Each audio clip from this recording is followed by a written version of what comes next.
चलिए खबर आजकल में आज का हमारा वैसे टाइटल है, हेडलाइन है चर्चा में आजकल वीरेंद्र रावत जो भारतीय जनता पार्टी के जिला अध्यक्ष है, आजकल बड़े चर्चा में है। वैसे तो चर्चा में रहते ही हैं वो कुछ दिनों से। तो क्यों है वो चर्चा में, क्या है पूरा मामला, ये खबर हम आपको आगे दिखाएंगे। और पूरी खबर के लिए आप पूरा वीडियो देखिए। सही खबर मतलब केबी न्यूज़ चैनल को सब्सक्राइब भी कर दीजिए। तो शुरू करते हैं खबर आजकल। नमस्कार, केबी न्यूज़ देख रहे हैं आप। केबी न्यूज़ खबर आपकी में आपका स्वागत है। खबर आजकल आपको दिखाएंगे हम। तो खबरें तो कोटद्वार में ऐसी हो गई है कि जैसे वो गन्ना होता है ना, गर्मियों में गन्ने से गन्ने का रस निकाला जाता है, लेकिन उस गन्ने को कई बार मतलब यानी कि कई बार जो निकालने के लिए इस्तेमाल किया जाता है। अब हमारे पास भी वही खबरें हैं। लालडांग चिल्लर खाल मोटर मार्ग कणवाश्रम मेडिकल कॉलेज, क्या करेंगे बच्चे 12वीं के बाद। हम हमेशा एक ही बात उठाते हैं। दरअसल कणवाश्रम एक ऐसा स्थान है हमारे पास कोटद्वार में कि जो पर्यटकों को आकर्षित कर सकता है, लेकिन वहाँ पे कोई भी सुविधा नहीं है, नाम मात्र की भी कोई सुविधा नहीं है। अगर आप वहाँ पे ठीक तरीके से बैठ के एक कप चाय पी के घूमना चाहेंगे तो उस तरह की सुविधा भी वहाँ पे है नहीं। तो कण्वाश्रम का विकास कैसे होगा? कण्वाश्रम का विकास तभी हो सकता है जब लालढांग चिल्लरखाल मोटर मार्ग बनेगा। और हम तो इस मुद्दे को प्राथमिकता के तौर पे हमेशा शामिल करते हैं, और ये लोगों की समझ में नहीं आ रहा है कि भाई अगर लालढांग चिल्लरखाल मोटर मार्ग नहीं बनेगा तो कोटद्वार का कोई अस्तित्व ही नहीं है। और लालढंग चिल्लरखाल मोटर मार्ग बनेगा तो कोटद्वार के उस सैकड़ों होटल व्यवसायी हैं, और इनडायरेक्टली जो लोग ये फास्ट फूड इस तरह के रेस्टोरेंट आदि चलाते हैं, अन्य जो भी कारोबार करते हैं, उनको बहुत फ़ायदा मिलेगा। वैसे भी कोटद्वार बाजार मंदी की दौर में है। भाबर क्षेत्र में भी सैकड़ों दुकानें खुलती जा रही है, लेकिन कारोबार ना के बराबर है। मालन पुल टूटने के बाद दुर्गापुरी का जो बाजार है उस पर बहुत ज़्यादा फर्क पड़ गया है। अब दिवाली आने वाली है। दिवाली के समय लोग अक्सर अपना इन्वेस्टमेंट करते हैं कुछ, मतलब दिवाली की जो सामग्री है, चाहे वो किचन वेयर हो, चाहे आतिशबाजी हो, चाहे अन्य गिफ्ट आइटम्स हो, लोग फंड लगाते हैं, एक्स्ट्रा पैसा लगाते हैं कि चलो इस समय लोग खरीदारी करते हैं। लेकिन मालन पुल टूटने के बाद दुर्गापुरी का जो बाजार है उस पर बहुत फ़र्क पड़ा है। रक्षाबंधन से लेके अब अगर दिवाली तक मालन पुल के पास अगर संपर्क मार्ग बना दिया जाता है तो शायद कुछ राहत मिलेगी इस बेल्ट के कारोबारियों को। क्योंकि होता क्या है कि मालन पार के जो लोग हैं, वैसे तो किशनपुरी में भी मार्केट है अच्छा खासा, लेकिन जब लोग बाज़ार जाते हैं तो आते जाते दुर्गापुरी बाज़ार का जो एक आकर्षण है, मतलब जो वहाँ पे शानदार तरीके से मार्केट लगाई जाती है दीपावली, होली, रक्षाबंधन के समय, तो बहुत सारे लोग यहाँ से ख़रीदारी करते हैं। अब वैसे भी परेशानी हो रही है, धूल धक्कड़ से होके जा रहे लोग, और अगर संपर्क मार्ग भी बन जाता है मालनपुर के पास से तो लोग सीधे आएंगे, तो कारोबार को भी फ़ायदा होगा। कोटद्वार के लोगों को समझना होगा कि लालढंग चिल्लरखाल मोटर मार्ग अगर बनता है तो यहाँ पे पर्यटन की बहुत संभावना है। अब क्या करें, कोटद्वार शहर कई तरह के हिस्सों में बटा हुआ है। मतलब अगर आप इसे जातिगत हिसाब से देखें तो कोटद्वार में जातिगत राजनीति होती रही है 2007 से 2022 तक। इस विषय पे तो हम बहुत सारे वीडियो डाल चुके हैं, आगे भी बताएंगे आपको। अब कोटद्वार का जो समाज है वो भी अलग अलग है। मतलब भौगोलिक तौर पर देखें तो कोटद्वार शहर, सनेह पट्टी, सुखरो पट्टी और मालन पार, इस तरह 4-5 क्षेत्रों में ये बटा हुआ है। और लोगों का जो अपना एक सोचने का तरीका है अपने एरिया को लेकर ही है। जातिगत हिसाब से देखें तो कोटद्वार में ठाकुर, ब्राह्मण, पंजाबी, वैश्य समाज, अल्पसंख्यक समाज और अन्य जो दलित पिछड़े जाति के लोग हैं, इस तरह के समाजों में बटा हुआ है। कोटद्वार कभी एक शहर इस तरह नहीं बन पाया है कि लोग इसको अपना शहर माने। तो यही वजह है कि कोटद्वार में किसी समस्या को लेके कुछ खास लोग ही आवाज़ उठाते हैं। अब लालढंग चिल्लर खाल मोटर मार्ग को लेकर कोटद्वार के लोग ये सोचते हैं कि हमें तो क्या, हम नजीबाबाद बाया नहरी चले जाएंगे, देहरादून हरिद्वार जाना होगा तो। लेकिन ये लोग ये नहीं समझते कि हज़ारों पर्यटक आज लैंसडाउन आते हैं। अगर उनको वैकल्पिक मार्ग ये मिलेगा लालढंग चिल्लरखाल मार्ग हरिद्वार जाने का, तो कण्वाश्रम भी लोग जाएंगे। अगर लोग लैंसडाउन जाएंगे तो लौटते समय लालढंग चिल्लरखाल मोटर मार्ग होके जाएंगे, कोटद्वार में रुकेंगे भी। और इसी तरह बहुत सारे लोग कण्वाश्रम आएंगे तो कोटद्वार में रुकेंगे। तो बहुत सारी चीज़ें हैं जिनको लोगों को दूरगामी हितों को देखते हुए सोचना पड़ेगा, और इसके लिए आवाज़ उठानी चाहिए। क्योंकि लालढंग चिल्लरखाल मोटर मार्ग बनेगा तो बहुत कुछ बदल जाएगा कोटद्वार में, और कम से कम व्यावसायिक जो लोग हैं उनको फ़ायदा होगा, और नए जो युवा आजकल स्वरोज़गार करना चाहते हैं तो उनको भी कुछ लाभ मिलेगा। लेकिन इस दिशा में कुछ हो नहीं रहा है। आज का वैसे हमारी खबर का जो मुख्य विषय है वो है चर्चा में आजकल वीरेंद्र रावत, भारतीय जनता पार्टी के जिला अध्यक्ष वीरेंद्र रावत, जो 3 विधानसभाओं के प्रभारी हैं, मतलब यमकेश्वर, कोटद्वार, लैंसडाउन के, वो आजकल चर्चा में है। वैसे तो काफ़ी लंबे समय से चर्चा में है, लेकिन आज हम उनकी कोई बुराई नहीं कर रहे हैं, लेकिन उनके बारे में ज़रूर आपको कुछ बातचीत करेंगे, क्योंकि राजनीति तो आपका पसंदीदा विषय है। और कुछ ना कुछ ऐसा हो जाता है कि वीरेंद्र रावत चर्चा में रहते हैं, कुछ अच्छे कामों के लिए भी रहते हैं, लेकिन आगे दिखाएंगे आपको। वीरेंद्र रावत चर्चा में आजकल।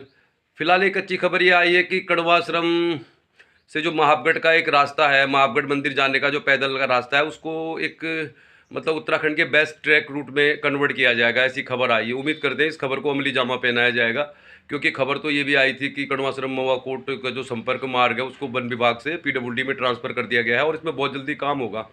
अभी बहुत दिन से तो हम उस रूट पे गए नहीं है, लेकिन 15-20 दिन पहले तक तो उसमें कुछ काम नहीं हो रहा था। कंडी मार्ग में धूल धक्कड़ इतनी है कि बहुत परेशानी है, वो पक्का नहीं हो रहा। हम शुरू से कह रहे थे आपको कि इस मार्ग में वन विभाग की एनओसी नहीं है, इसमें जो 1,70,00,000 रुपये का बजट लगाया गया है ये इतने का मार्ग नहीं है। उस समय मुझसे बहुत से लोग बहस कर रहे थे कि ये पक्का होगा, लेकिन अभी भी वो पक्का नहीं हुआ। बहुत सारी धूल है उसमें, बहुत परेशानी है, हाथी वगैरह भी कभी कभी आते हैं, ऐसी खबरें आ रही हैं। तो मालन पुल नहीं बना रही सरकार, क्यों नहीं बना रही इस बारे में तो सरकार के प्रतिनिधि बता सकते हैं, लेकिन एक संपर्क मार्ग बना दिया जाता है तो बहुत सारे लोगों को आवाजाही करने में आसानी होगी। चलिए खबर आजकल देख रहे हैं आप, कुछ और खबरों के बारे में आपसे बात करते हैं। मौसम भी बदल गया है कोटद्वार में।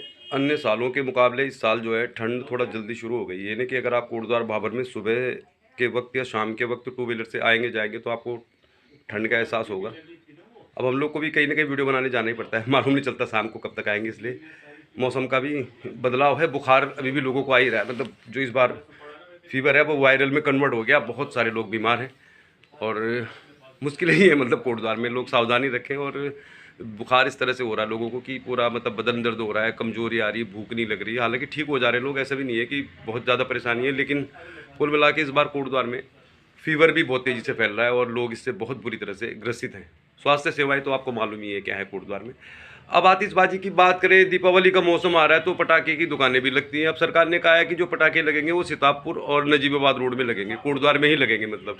तो भाबर के दुकानदार पटाखे कहाँ बेचेंगे, सबसे बड़ा सवाल तो यही है। और भाबर में क्या है कि जो पटाखे बेचने वाले हैं, आतिशबाजी का कारोबार करते हैं, वो अस्थायी तौर पे दुकानदार हैं। तो अपनी दुकान छोड़ के कौन जाएगा सीतापुर। भाबर का जो मार्केट है दुर्गापुरी, वो पदमपुर मोटर ढाक में आता है। तो पदमपुर मोटर ढाक के पार्षद सौरभ नोडियाल को इस दिशा में कदम उठाना चाहिए। भाबर के दुकानदारों को पटाखे खरीदने के लिए, बेचने के लिए भाबर में ही जगह मिलनी चाहिए। और दुर्गापुरी में बैंक ऑफ इंडिया के अपोजिट में काफ़ी जगह खाली है जहाँ पर रामलीला होती है। तो निश्चित तौर पर मैं केबी न्यूज़ के माध्यम से पदमपुर मोटर ढाक के पार्षद सौरभ नोडियाल से कहना चाहूँगा, काफ़ी एक्टिव रहते हैं, कि वो बात करें एसडीएम से और भाबर के दुकानदारों को पटाखे बेचने के लिए बैंक ऑफ इंडिया के अपोजिट में जगह उपलब्ध कराएं। खुली जगह है, वहाँ पे कोई परेशानी भी नहीं है और ख़रीदारों को भी आसानी रहेगी। तो ये बहुत ज़रूरी है। राजनीति करनी है तो कुछ ऐसा काम करना ही होगा जिससे लोगों को सुविधाएं मिले। तो सुबह जब खबरें आती है तो खबरें हम लोग पढ़ते हैं, भाई हमारा तो काम है थोड़ा खबर दिखाना। तो खबर को ऑथेंटिक बनाने के लिए खबरों की जो पुष्टि करना भी बहुत ज़रूरी होता है। सुबह सुबह जो मैंने खबर देखी तो मुझे वो खबर बिल्कुल उल्टी लगी। मतलब सुबह मैंने एक ऐसी खबर पढ़ी जिसे सुन के मुझे अभी तक भी यकीन नहीं आ रहा। उत्तराखंड के मुख्यमंत्री पुष्कर सिंह धामी जी ने कहा कि भाई योगी आदित्यनाथ जी से कि हमें कुछ पानी दे दो। तो जब ये मैंने खबर पढ़ी तो मुझे ऐसा लगा कि उत्तर प्रदेश के मुख्यमंत्री योगी आदित्यनाथ उत्तराखंड के मुख्यमंत्री से शायद पानी मांग रहे हैं, गन्ने के लिए मांग रहे होंगे या सिंचाई के लिए मांग रहे होंगे। लेकिन खबर जो थी वो एक्चुअल में ऐसी नहीं थी। खबर यही थी कि उत्तराखंड के मुख्यमंत्री पुष्कर सिंह धामी जी ने कुछ क्यूसेक पानी मांगा है। मतलब उत्तराखंड के पानी को अपने लिए इस्तेमाल करने के लिए उत्तर प्रदेश के मुख्यमंत्री से रिक्वेस्ट की है पुष्कर सिंह धामी जी ने। और उत्तराखंड में यही एक खबर आई है कि अप्रैल से बिजली का बिल बढ़ जाएगा। मतलब उत्तराखंड का पानी, उत्तराखंड की बिजली, सबसे ज़्यादा मुसीबत उत्तराखंड के लोगों के लिए पड़ रही है। मतलब अप्रैल से बिजली का बिल बढ़ जाएगा और उत्तराखंड में बिजली का उत्पादन होता है। उत्तराखंड बनने के बाद से जो परिसंपत्तियां हैं या जो भी उत्तराखंड की योजनाएं हैं उनका जो लाभ है उत्तराखंड के लोगों को नहीं मिल रहा है। बहुत पहले कहा जाता था कि उत्तराखंड का पानी, उत्तराखंड की जवानी उत्तराखंड के काम नहीं आती, और अब उत्तराखंड में होने वाली जो बिजली है वो भी उत्तराखंड के लोगों के काम नहीं आ रही। अप्रैल से बिजली का बिल बढ़ जाएगा और ऐसा लग रहा है उत्तराखंड में जो पानी की ज़रूरत है उसके लिए भी अब मुख्यमंत्री यूपी के मुख्यमंत्री से डिमांड कर रहे हैं। तो बड़ी अजीबोगरीब खबर है और अच्छा नहीं लगा मुझे कि उत्तराखंड की स्थापना दिवस है 9 नवंबर को, लेकिन स्थिति कुछ ऐसी है। उत्तराखंड बन तो गया लेकिन पूरी तरह से आज़ाद है ये नहीं है। आज भी उत्तराखंड की जो जल विद्युत योजनाएं हैं उनमें उत्तर प्रदेश का अधिकार है, केंद्र का अधिकार है। मतलब टिहरी में बिजली का उत्पादन होता है। एशिया का सबसे बड़ा जो डैम है उत्तराखंड में बना हुआ है और वहाँ से उत्पादित बिजली का जो लाभ है उत्तराखंड को नहीं मिल रहा। मतलब मुझे लग रहा है दिल्ली उत्तर प्रदेश से भी ज़्यादा महंगी बिजली उत्तराखंड में है। उत्तराखंड से बहने वाली गंगा नदी के पानी के लिए भी अब उत्तर प्रदेश के मुख्यमंत्री से रिक्वेस्ट करनी पड़ रही है।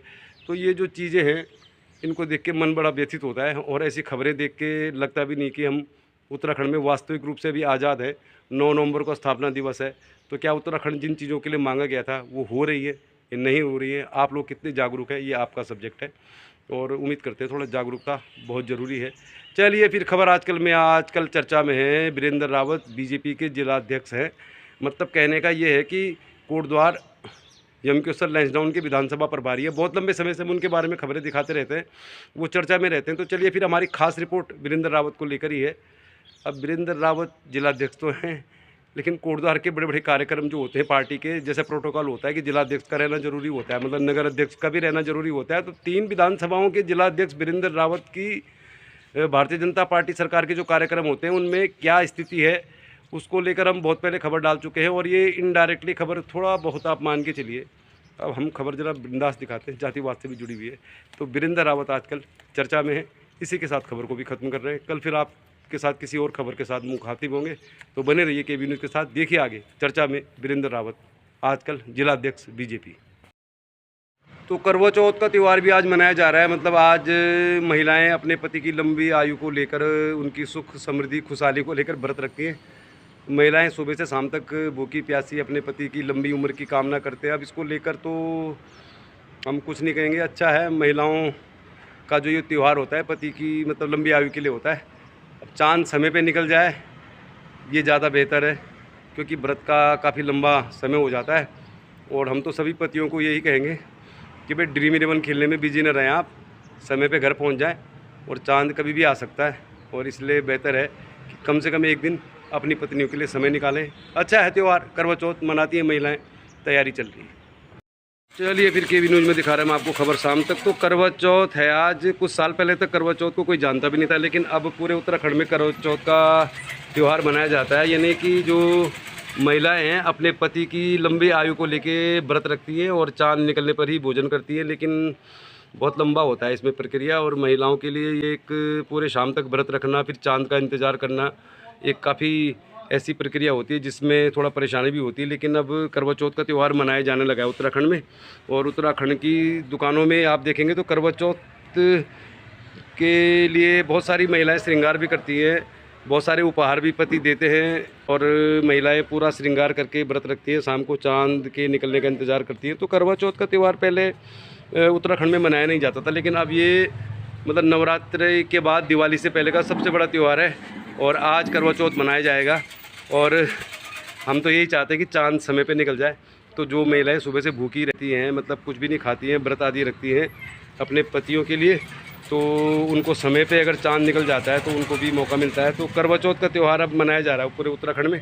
इससे संबंधित जो सामान होता है वो बहुत ज़्यादा दुकानों में रखा हुआ है। अब इसको लेकर बहुत सारी बातें चलती रहती है करवा चौथ को लेकर।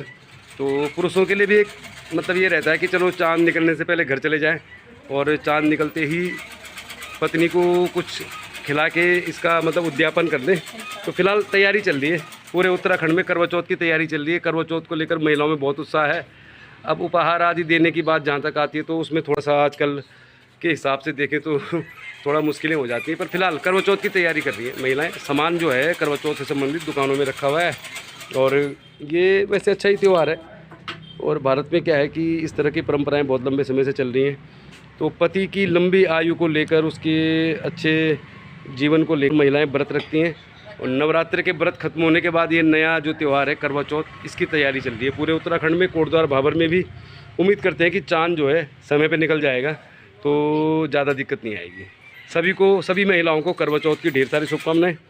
और आज के दिन थोड़ा सा अगर हमारे जो महिलाओं का ख्याल रखने वाले पति हैं थोड़ा समय पे घर पहुंच जाएंगे तो बहुत बढ़िया रहेगा। खबर शाम तक दिखा रहा है आपको। आजकल है करवा चौथ, आज है करवा चौथ का त्यौहार, और ये त्यौहार नया ज़रूर है लेकिन इसमें जोश है।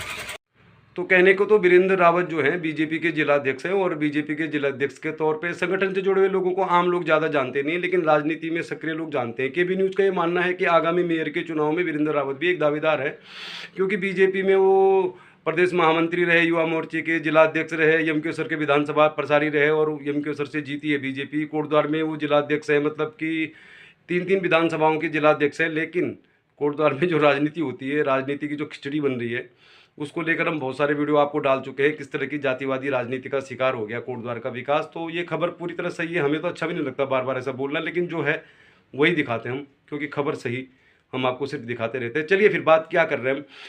दरअसल वीरेंद्र रावत स्वाभाविक तौर पर आगामी मेयर के चुनाव में दावेदार भी हैं, क्योंकि जो भी समीकरण है, अब जातिगत समीकरण कह लीजिए आप, या राजनीतिक समीकरण कह लीजिए। तो कोटद्वार में आगामी मेयर के चुनाव को लेकर 2 ही दावेदार ऐसे हैं जो सक्रिय दिखाई दे रहे हैं। सुमन कोटनाला भी काफ़ी सक्रिय हैं, उनके बहुत सारे वीडियो हमने आपको दिखा दिए। वीरेंद्र रावत पिछले 2-3 महीनों से काफ़ी सक्रिय हैं। यानी जब से कोटद्वार में बाढ़ आई है, आपदा पीड़ितों के लिए राहत सामग्री मुहैया कराने की बात हो, तो इसमें उन्होंने काफ़ी काम किया है। हमसे बार बार शिकायत करते हैं, सारे नेता हमसे शिकायत करते हैं कि आप हमारी अच्छी खबर नहीं दिखाते। तो बाढ़ पीड़ितों के लिए अपने जो भी अब संगठन के इतने बड़े पद पर है उसके रसूख के दम पर उन्होंने काफ़ी काम किया। मतलब कोडिया में जब रात को बाढ़ आ गई तो वहाँ पर भी वो रात भर कुछ काम करते हुए दिखाई दिए। इसके अलावा बहुत सारे लोगों को बाढ़ के दौरान, मतलब आपदा के दौरान, राहत सामग्री बांटते हुए नजर आए वीरेंद्र रावत। और कोटद्वार भाबर में जो मालनपुर टूटने के बाद मवाकोट कलालघाटी संपर्क मार्ग बनाने में भी उन्होंने अपना व्यक्तिगत योगदान दिया। सिंचाई के नहर का पानी भाबर पहुँचाने में भी योगदान दिया। तो ठीक है, जनप्रतिनिधियों को काम करना ही होगा। वो अगर नेता बनना चाहते हैं, लाल बत्ती में घूमना चाहते हैं, विधायक बनना चाहते हैं, मेयर बनना चाहते हैं, तो ये उनकी ड्यूटी है, इनको करना भी पड़ेगा। लेकिन क्यों है चर्चा में? चर्चा में इसलिए आ गया आजकल वो कि जैसा हम आपको बताते हैं, कोटद्वार में एक तरह की अलग ही तरह की राजनीति है। और राजनीति जो चुनाव में होती है आमने सामने, वो तो होती है, अंदरूनी राजनीति भी बीजेपी में भी चल रही है आजकल, खिचड़ी पक रही है मतलब। तो मामला दरअसल ये है कि कोटद्वार में जो ट्रेन चली है ना, वहाँ से मामला शुरू हुआ। दिखाते हैं आपको पूरा मामला क्या है। तो वीरेंद्र रावत का एक वीडियो आजकल वायरल हो रहा है काफ़ी, और ये वीडियो जो है 28 तारीख की शाम का है। 28 तारीख की शाम को कोटद्वार से आनंद विहार जाने वाली जो रेल सेवा थी उसको हरी झंडी दिखाई जानी थी। और इसके लिए कोटद्वार की विधायक विधानसभा अध्यक्ष ऋतु खंडूरी, भूषण गढ़वाल संसदीय सीट के सांसद तीरथ सिंह रावत तो मौके पर मौजूद थे। बहुत सारे बीजेपी संगठन के जोड़ और लोग थे, सैकड़ों लोग वहाँ पर मौजूद थे। रेलवे ने इस कार्यक्रम का आयोजन किया था, वहाँ पर मंच बनाया गया था, बहुत सारे लोग थे और गुब्बारों से सजी हुई थी ट्रेन, और ट्रेन को रवाना किया जाना था। यहीं पर उलझ पड़े रेलवे से वीरेंद्र रावत, जिसका वीडियो आजकल खूब देखा जा रहा है। अब वीडियो तो हम आपको दिखा नहीं सकते क्योंकि अगर किसी अलग यूट्यूब चैनल का वीडियो है तो दिखा नहीं पाएंगे। तो वीरेंद्र रावत दरअसल इस कार्यक्रम में थोड़ा लेट से पहुंचे।